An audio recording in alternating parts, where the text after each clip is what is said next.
Nag Hammadi, Egypt, 1945. A group of farmers tilling their fields unearth a clay jar. It contains more than 50 biblical scrolls dating back to the 3rd century AD, making them even older than the books of the so-called New Testament. Instead, these texts are supposedly first-hand accounts written by friends and followers of Jesus and were worshipped as fact by a relatively obscure group of ancient Christians known as the Gnostics. Gnosticism comes from a direct oral tradition that is passed down from the early Christians and evolves separately from the institutionalized church. And there's the tradition that the Gnostics have teachings that come directly from Jesus through apostles, followers, even family who come from Jesus.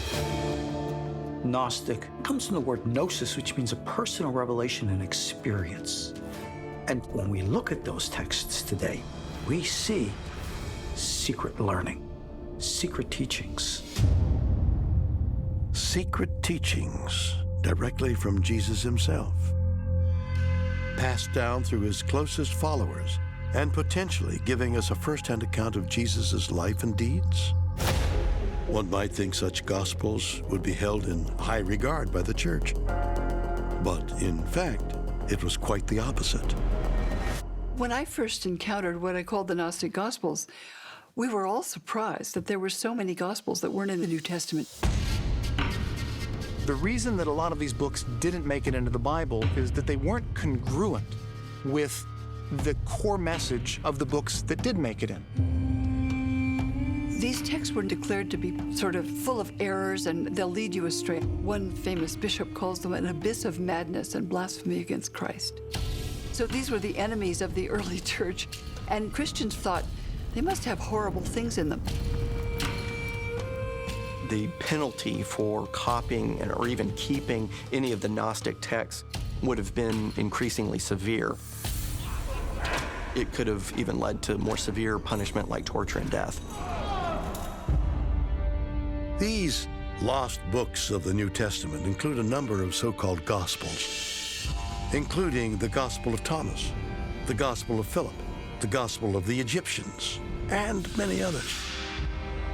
But just what was it in these Gnostic texts that made many Bible scholars and clerics reject them as being not only too controversial, but too dangerous? The Gospels of the New Testament all tell you how important Jesus is. Jesus is the Son of God, the Son of Man, the King of Israel, the Messiah. I mean, you name it, he's somebody very special. And he's not like you and me. Now, the Gospels of Thomas or Philip, they say something quite different. They say Jesus, yes, he may be speaking divine truth, but he's really like you and me. But of all the Gnostic Gospels, there is one that many biblical scholars believe to be more significant and more controversial than the rest: the Gospel of Mary. There's a lot of controversy about Mary Magdalene. In the Bible, she's portrayed a certain way. She's one of the followers of Jesus. Oftentimes, she's described as a prostitute, as one who Jesus kind of picked up from obscurity and made her one of his followers. But the Gospel of Mary, it specifically says that Jesus loved Mary more than the other disciples. In fact, they actually put that in the mouths of one of the disciples. So don't you know that he loved her more than us? Although the actual author of this gospel is unknown and several pages of the original text have never been found, the text seems to reveal astonishing details about Mary Magdalene's relationship with Jesus. There are even those who are convinced that Mary was not only one of Jesus' most devoted followers, but also perhaps his lover, or even his wife. Certainly, we discover in the Gnostic text that there are many, many references to Jesus' relationship to Mary Magdalene. She is referred to as his beloved. She is referred to in a sexual manner in the Gnostic Gospels. So not only was Jesus married, but Jesus was married to Mary Magdalene.